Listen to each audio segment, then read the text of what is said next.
and Greg. No football game to look forward to this Saturday. We needed the ratings boost. Welcome back to Crimson Drive. Roll Tide. Yeah, I'm sure it. Hopefully, it doesn't hurt ratings too bad when you have me on. But anyways, it's good to be back, and obviously we're well into another year, and it's just a lot of excitement around the department, and it's great to feel the energy of another University of Alabama sports season. It certainly has been exciting. Looking back to the summer, what did you like about the offseason preparation that you and your staff did to allow Alabama athletics to get off to a good start this fall? Well, it's really year-round effort from our folks. We have such good people in our athletics department across the board in all of our areas, and obviously to have something, you just look at your backdrop there with Bryant-Denny Stadium and a night game. To put on an event of that magnitude takes a lot of heavy lifting from many people throughout athletics, through our university, through our community. And we're fortunate that we have great unity and efforts, to have it be as good an event for football as possible. But then you can't forget, during the fall, you have soccer, you have volleyball, you have our cross country teams going, softball plays a fall season, baseball plays a fall season, swimming's up and going now. I'm just trying to look. I hate the rowing's going. I want to make sure I don't forget anybody in the process. But a lot goes on to support 650 young men and young women and 350 staff members, and we're fortunate for the passion of our fan base as well. So during the summer months, July, we get a little bit of breathing time to kind of recharge for the year. But at the same time, too, even July, our operations team, our facilities team is doing a lot to prep our different facilities, including Bryant-Denny, to get ready for the year. So well into it, but we appreciate everybody's efforts on a throughout the year to create what we create here. Well, it was a very special atmosphere for Crimson Tide football, really every home game that we've seen this season. But how about the noise we heard from the fan base during the Tennessee game, especially during that great second half comeback? That was really Bryant-Denny Stadium at its best. Yeah, so this is my 7th football season, and in January will be 7 years since Dr. Bell hired me as the AD, which Regina and I still feel so fortunate to be a part of, and about as loud as I can remember at Bryant-Denny. And that was really special. Our fans made a huge difference. Coach Saban talked about it going into the game, the importance of them being engaged to making a difference, and they responded. And I know our marketing team did a good job putting that clip up of Coach Saban at the radio show, encouraging folks to be involved. And only the way he can do as well as he does it. And people responded to it, which was great. You enjoy keeping up with Coach Saban's appearances on Hey Coach and the Nick Saban Show, and also the press conferences. I mean, I feel like we learned so much. He had a great talk about nothing a few weeks ago. I mean, I'm sure that's a treat for you. Just working with him on a daily basis it's really special, as you can imagine, and his focus and his drive and his way he communicates to his team, to his staff. Our interactions. I go see him every Sunday during the season, usually around 3:00 in the afternoon, and we just talk about different items that we need to discuss for the week. And he's a great communicator. He's a really good listener too, and but he has a purpose to it, which one of the many things that makes him so special in what he does. And and I can tell you, it's such an honor to watch him and how he operates and how he manages, and communication's a big piece of that. And was doing that to the fan base when he was encouraging them to say, hey, each of you are going to make a difference in our success against Tennessee. It was really great to see. And of course, around homecoming weekend, there are so many great events that go on around campus. But I'm sure for you, one of the most special is at the Sarah Patterson Champions Plaza, just outside the Malmore facility, Coleman Coliseum, getting to recognize all the great things that happened a year ago, all the conference and national champions. We always like to look forward with Alabama athletics, but that helped really put in perspective how special on the court and on the field last season was for Alabama. Yeah, it was a heck of a performance. So when you look at it overall for us as an athletics department, it was our second most successful year of competition in our history. Since we've been keeping track of the Learfield Cup and that measuring stick. And so we got to highlight, obviously, our men's basketball regular season and SEC championship team. We got to highlight our soccer SEC championship and then regular season, and then getting to the College Cup. our cross country teams going out and winning SEC championships. And so it was really, and then we had some individual national champions in track and in swimming as well. So it's really cool to see their hard work get permanently recognized out at Sarah's Plaza. And it's, a wonderful tribute to the young men and women in our programs that work so diligently. And, sometimes I've been asked for, what do you have for a favorite sport? And we all understand the importance of what we do from a football standpoint, the financial impact men's basketball can make on our program as well. But we care about all of our kids and all of their accomplishments, and I'm really proud of the efforts that they put in on a daily basis to give them a chance to compete at the highest levels here at Alabama. So some new additions there, new additions as well to Bryant-Denny Stadium that we got to celebrate in September with the opening of the Advantage Center, focused on name, image, and likeness for Alabama student athletes. Work continues, of course, with Yay Alabama. Just where is Alabama right now in the NIL space, and how meaningful was it to have Learfield representatives here and open up the brand new Advantage Center? Yeah, we really appreciate the partnership with Learfield Crimson Tide Sports Marketing. That was the first of its kind, the Advantage Center, and it's really true space that's dedicated for the young men and women in our program to develop themselves and their brand to who they are. That there's educational opportunities through there. There's places for their representatives, I should say, and different companies to meet and talk about potential NIL deals. There's a green room to film advertisements and such. And then there's a podcast area too. That's really what NIL was intended to be. And I really appreciate Learfield stepping up and leading the way and saying Alabama would be the best program to come out and partner with on this. So that was a great opportunity. Coach Saban was there to come by, and that was during a Friday before a game. So it just showed you what an important event this was for our program. Our coaches are using it in recruiting.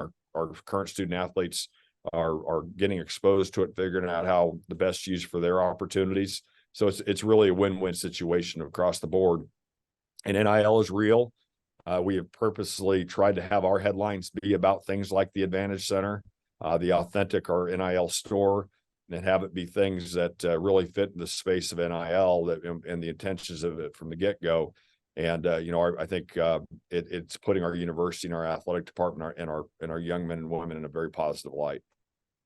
You mentioned before all the different sports that are active right now in fall competition season, but I was really struck by some of the good crowds we saw for the baseball, the softball exhibitions. Before, it used to be just only friends and family may have gone to the games, but now you have so many fans going to Sewell Thomas Stadium, Road Stadium. Do you love kind of the fall atmosphere that's now around the Diamond Sports? Yeah, it's great to see. I'm with my schedule, I'm not able to get out there a whole lot during the fall for our tennis programs, for our golf programs, and then obviously with baseball and softball. But I do try to stop by when I can, and it was really impressive to see. I think softball, we all know what Murph has built here and how special it is, and just to see that continue to spread in the fall a little bit is wonderful to see. And and then with Rob Vaughn coming to town, I was able to stop by briefly for the game against Auburn, one of the games against Auburn, and we had a good turnout, and it was really fun to see get the energy in the dugout, the way the kids have responded to his leadership, and JJ being back, and the new other staff members that are here, and got a couple good wins too. So that was fun to see as well. So that's bodes well. I think we are in a good position with both those sports for this year and for the future as well. Some staff changes for both of those sports. Same could be said, of course, for men's basketball. Nate Oates has to have a whole new assistant coaching staff come in from one year to the next. How involved were you in that process, and how excited are you for the start of not only men's basketball, but women's basketball right around the corner as well? Yeah. So from Nate's standpoint, we all know what he's doing here. I mean, how special it is, and let's keep the momentum going. We're working on that to support and to have all three of your assistant coaches get hired to be head coaches in one off season. That's pretty remarkable. It shows you that people are paying attention to what we're doing with Alabama men's basketball, and the future is very bright with that. So we're were encouraged that the level of assistant coach that wanted to come here and be here. And I'm involved as much as they want me to be involved, and I was involved a little bit with each of them. The three new staff members that Nate brought in. Obviously, we do all the background checks and all those things, but with my ties across the country, from a college athletic standpoint and men's basketball standpoint too, try to help out wherever Nate wants me to. And so really pleased with the job that he did in bringing in a really solid staff that, quite frankly, I'm sure as we continue to have success, there'll be other staff members in the future, because our assistants will continue to get head coaching jobs, which reflects extremely well on what we're doing here at UA for our men's basketball program. From a women's basketball standpoint, Christy and her staff have worked really hard to continue to build the roster, get us back to postseason NCAA tournament. We're doing that. And I really do think this could be one of the more talented teams we've had in quite a while this year. So I think there's a lot of excitement and anticipation for what's taking place with our women's team too. And I'm proud of the job that Christy's doing with that. And of course, we're always thrilled for the success that our student athletes have while they're representing Alabama. But we've had a unique opportunity over the last few years, and while you've been the athletic director, Ryan White, obviously the great performances in swimming. But this year in particular, Luisa Blanco just this week being named to the Olympic team for Columbia for the Paris Games next year. And then Nick Dunlap, every time we see his name, it seems like he's winning a tournament, helped leading Team USA to another victory, the U.S. Amateur champion this year. Just what a remarkable year those two have put together to help really represent Alabama well. Yeah, Luisa, it was great to see. I don't even know what night it was. It may have been Sunday night. I got a text from Allison Jeffries, who helps work with gymnastics on a day-to-day basis with us. And she said, Lou made the Olympic team. So that was great. And I sent Lou a text yesterday. I tried calling her, but she was still overseas and I couldn't get her. But man, how proud we are of her accomplishments. And then what Nick continues to do. I think it was his latest international deal was in Abu Dhabi. Is that right? Yes. The World Amateurs. Yes. Yeah. And so they won that. And obviously he was on the Walker Cup at St. Andrews this year. And JC Will got to go over and be a part of that with him. And then not to mention he's here competing for us and won the tournament Birmingham this year in the fall. So Nick's a stud. He's doing a great job for us as a program. Proud of all his accomplishments, just like we are with Lou as well. Really exciting time. And as we wrap up this interview, just what's your focus over the next few weeks? We are getting in one of those overlap months in November with kind of everything happening at once. So where's the focus for you coming up? Everything is going on right now at once. It's that time of year now, between now and really the end of the spring, where you have a lot of your sports going all at once, and your kids are in the middle of academics. To be honest, I've spent a lot of time on NIL, and I've been our NIL entity that we call it, Yay Alabama. They've been doing a really good job of continuing to grow their brand. We've tried to give them the stage to do that. I've been working with them to try to continue to make sure that we are competitive from an NIL standpoint. It's really important for us from a recruiting standpoint. One of our absolute strengths is the fact that we are the University of Alabama. That's a great thing for us. We also cannot take that for granted, and that we have to continue to evolve and change with our industry and college sports. It's under a very disruptive time right now. Some of which can be good, some of which is very challenging, quite frankly.